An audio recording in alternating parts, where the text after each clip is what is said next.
Seja muito bem-vindo, muito bem-vinda no canal Valdemara Martins. Já vou pedir para você deixar aquele like cheio de estrelas. Por quê?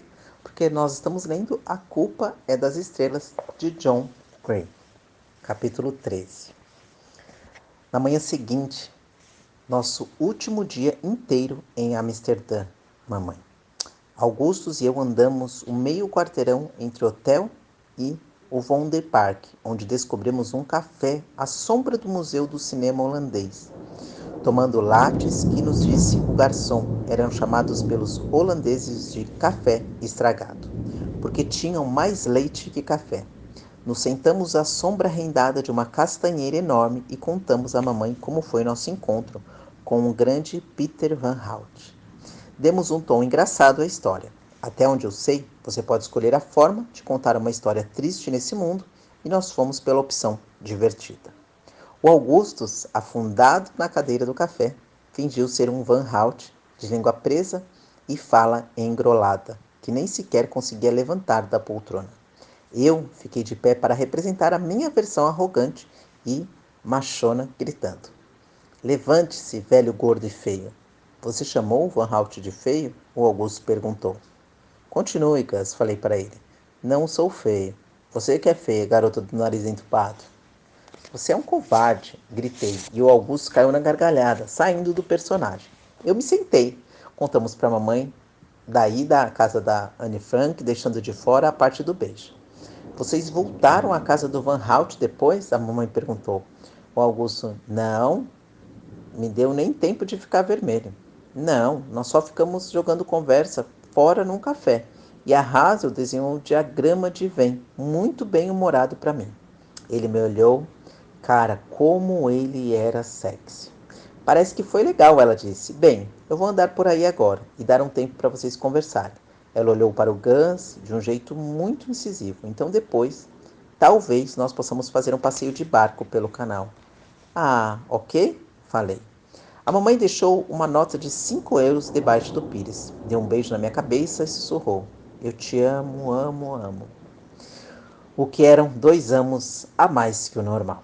O Gus apontou para as sombras dos galhos se entrecruzando e depois se separando no cimento. Lindo, né? É, respondi. Uma metáfora das boas, ele balbuciou. É mesmo? Perguntei. A imagem em negativo de coisas sendo unidas pelo vento e depois indo pelos ares, ele falou. Diante de nós, centenas de pessoas passavam, correndo, andando de bicicleta e de patins. Amsterdã era uma cidade projetada para movimentação e atividades, uma cidade que preferia não viajar de carro. Por isso, me senti inevitavelmente excluída. Mas, cara, como era linda! O riacho esculpindo um caminho em volta de uma árvore imensa. Uma garça real imóvel à beira d'água, tentando encontrar algo para comer no meio daqueles milhões de pétalas de olmo flutuando. Mas o Augustus não reparou naquilo. Ele estava muito ocupado observando as sombras se moverem. Por fim, falou: Eu poderia ficar aqui todo dia olhando isso. Mas precisamos voltar para o hotel. Será que temos tempo? Perguntei. Ele abriu um sorriso triste. Quem me dera, respondeu. Qual é o problema? Perguntei. Ele fez um movimento com a cabeça em direção ao hotel. Andamos em silêncio, o Augusto meio passo à minha frente. Meu medo era tanto que eu não conseguia nem perguntar se tinha motivo para ficar com medo. Aí existe esse troço chamado hierarquia de necessidades de Maslow. Basicamente, um cara chamado Abraham Maslow ficou famoso por sua teoria que defende que certas necessidades devem ser satisfeitas antes mesmo que se possa ter outros tipos de necessidade. A teoria é representada mais ou menos assim. Então é um triângulo aonde lá embaixo, né, tem a fisiologia. Então que seria comida, água, abrigo, ar e calor. Depois a segurança, que é proteção, emprego estável e seguro. Depois relacionamento, amizade, amor e família. E aí vem a estima, que é a autoestima e conquista. E por último, a autorrealização, que é o conhecimento pessoal consciente. Então essa pirâmide ela é dividida em fisiologia, segurança, relacionamento, estima e autorrealização. Logo que as suas necessidades de comida e água elas são atendidas, você passa ao conjunto de necessidades seguinte, que tem a ver com segurança, então vai para o próximo e depois para o próximo. E o mais importante é que, de acordo com Maslow, até que as suas necessidades fisiológicas sejam satisfeitas, você não tem nem mesmo como chegar a se preocupar com a necessidade de segurança ou de relacionamento, quanto mais com a autorrealização, que é quando você começa a fazer arte e pensar nos princípios morais, na física quântica e em coisas assim. Segundo Maslow, eu estava empacada no segundo nível da pirâmide, incapaz de sentir segurança na minha saúde e, portanto, incapaz de tentar ir atrás de amor, de respeito, de arte e de mais nada, o que, obviamente, era uma bobagem sem tamanho. O desejo de fazer arte ou de filosofar não desaparece quando alguém está doente. Esses desejos só ficam transfigurados pela doença. A pirâmide de Maslow parecia sugerir que eu era menos humana que os outros, e a maioria das pessoas parecia concordar com ele, mas não o Augustus. Sempre achei que ele poderia me amar porque já esteve doente um dia. E só então me ocorreu que talvez ele ainda estivesse. Chegamos ao meu quarto, a Kierkegaard. Eu me sentei na cama esperando que o Gus fosse se juntar a mim, mas ele afundou na cadeira Paisley empoeirada. Aquela cadeira. Quantos anos tinha aquilo? Uns 50. Senti um nó na garganta apertando enquanto o via tirar um cigarro do maço e colocá-lo nos lábios. Ele se recostou e suspirou. Um pouco antes de você ir para a UTI, eu comecei a sentir uma dor no quadril. Não, falei. O pânico me invadiu e me arrastou para as profundezas. Ele fez que sim com a cabeça. Então eu fui ao hospital fazer uma tomografia. Ele parou, tirou o cigarro da boca e trincou os dentes. Passei a maior parte da minha vida tentando não chorar na frente das pessoas que me amavam, por isso sabia o que o Augusto estava fazendo. Você trinca os dentes, você olha para cima, você diz a si mesmo, se eles o virem chorando, aquilo vai magoá-los e você não vai ser nada mais que uma tristeza na vida deles. Você não deve se transformar numa mera tristeza. Então, não vai chorar. Se você diz tudo isso para mim mesmo enquanto olha para o teto, aí engole em seco, mesmo que sua garganta não queira, olha para a pessoa que ama você e sorri. Ele abriu o sorriso torto e disse: Eu acendi como uma árvore de Natal, Hazel Grace. Dentro do tórax, o lado esquerdo do meu quadril, meu fígado todo. Tudo. Aquela palavra ficou suspensa no ar por um tempo. Ambos sabíamos o que significava. Eu me levantei, arrastando meu corpo e o carrinho pelo tapete, que era mais velho do que o Augusto jamais seria.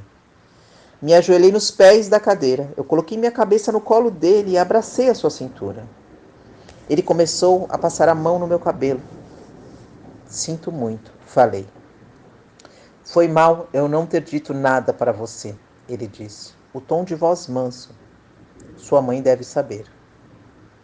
O jeito como olhou para mim, minha mãe deve ter contado para ela, ou algo assim. Eu deveria ter contado para você. Foi burrice minha, egoísmo. É claro que eu sabia, porque o Gus ele não tinha dito nada, pelo mesmo motivo que não deixei que ele me visse na UTI. Eu não tinha o direito de ficar chateada com ele nem por um instante. E só agora que eu amava uma granada foi que eu entendi a bobagem que é tentar salvar os outros da minha própria explosão iminente. Eu não podia deixar de amar o Augustus Waters. Eu não queria fazer isso. Não é justo, falei. É tudo tão injusto. O mundo não é uma fábrica de realizações de desejo, ele retrucou. Então perdeu o controle. Só por alguns instantes, seu choro e seus soluços ruídos imponentes como o estrondo de um trovão sem raio. a ferocidade tremenda que os amadores, no quesito sofrimento, podem tomar erradamente por fraqueza. Aí ele me puxou para mais perto e com o rosto a poucos centímetros do meu, ele decidiu: eu vou lutar contra o câncer, vou lutar contra o câncer por você. Não se preocupe comigo, Hazel Grace. Estou bem. Eu vou achar um jeito de continuar por aqui e encher o seu saco por um bom tempo. Comecei a chorar. Mas mesmo naquele momento, ele parecia forte, me dando um abraço apertado para que eu pudesse ver os músculos vigorosos de seus braços em torno de mim quando disse: sinto muito. Você vai ficar bem, tudo vai ficar bem, eu prometo. Ele abriu aquele sorriso torto, me deu um beijo na testa e eu senti seu tórax poderoso esvaziar só um tiquinho. Acho que eu tinha uma amartia no fim das contas. E depois de um tempo eu o puxei até a cama e nós ficamos deitados lá juntinhos, enquanto ele me contava que havia começado um tratamento paliativo com quimioterapia, mas que tinha desistido de tudo para ir a Amsterdã. Mesmo isso tendo deixado seus pais furiosos. Os dois continuaram tentando impedi-lo de viajar até aquela manhã, quando o ouvi gritando que seu corpo lhe pertencia. Nós poderíamos ter adiado a viagem, falei. Não, não poderíamos, ele retrucou. E de qualquer forma, não está dando resultado. Dava para sentir que não estava dando certo, sabe? Eu assenti com a cabeça. É uma perda de tempo a coisa toda, falei. Eles vão tentar algo novo quando eu voltar para casa. Eles sempre têm uma ideia nova. Falei. Eu mesma já tendo sido a almofada de alfinetes experimental. Eu meio que enganei você, levando você a acreditar que estava se apaixonando por uma pessoa saudável, ele falou. Eu dei de ombros. Eu teria feito o mesmo.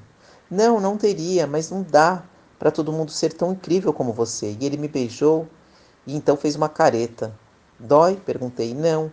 É só que... E ele ficou olhando para o teto por um bom tempo antes de dizer: eu gosto desse mundo, gosto de beber champanhe, gosto de não fumar, eu gosto do som de holandeses falando holandês, e agora eu não vou ter nem a chance da batalha, eu não vou ter nem a chance da luta. Você pode batalhar contra o câncer, eu falei. Essa é a sua batalha e você vai continuar lutando, disse para ele. Eu odiava quando as pessoas tentavam me encorajar para me preparar para a batalha, mas eu fiz isso com ele mesmo assim. Você vai viver o melhor da sua vida hoje. Essa é a sua guerra agora. Eu me odiei por aquele sentimento brega. Mas o que mais eu tinha? Grande guerra, ele disse com desdém. Estou em guerra contra o quê? O meu câncer. E o que é o meu câncer? Meu câncer sou eu. Os tumores são feitos de mim. Eles são feitos de mim, tanto quanto meu cérebro, meu coração são feitos de mim. É uma guerra civil, Hazel Grace. A gente já sabe quem vai vencer. Gus. Não havia mais nada que eu pudesse dizer. Ele era inteligente demais para o tipo de consolo que eu poderia oferecer. Está tudo bem, mas não estava, e depois de alguns instantes ele disse: se você for a Rijksmuseum, o que eu realmente gostaria de fazer, mas a quem estamos querendo enganar? Nenhum de nós consegue passar horas andando no museu. Bem, de qualquer forma, eu dei uma olhada na coleção de pintura deles pela internet antes de virmos. Se você fosse lá, e espero que um dia consiga ir, veria várias pinturas de pessoas mortas. Veria Jesus na cruz, um cara sendo esfaqueado no pescoço, pessoas morrendo no mar, outras numa batalha e um desfile de mártires, mas nem uma criança com câncer sequer.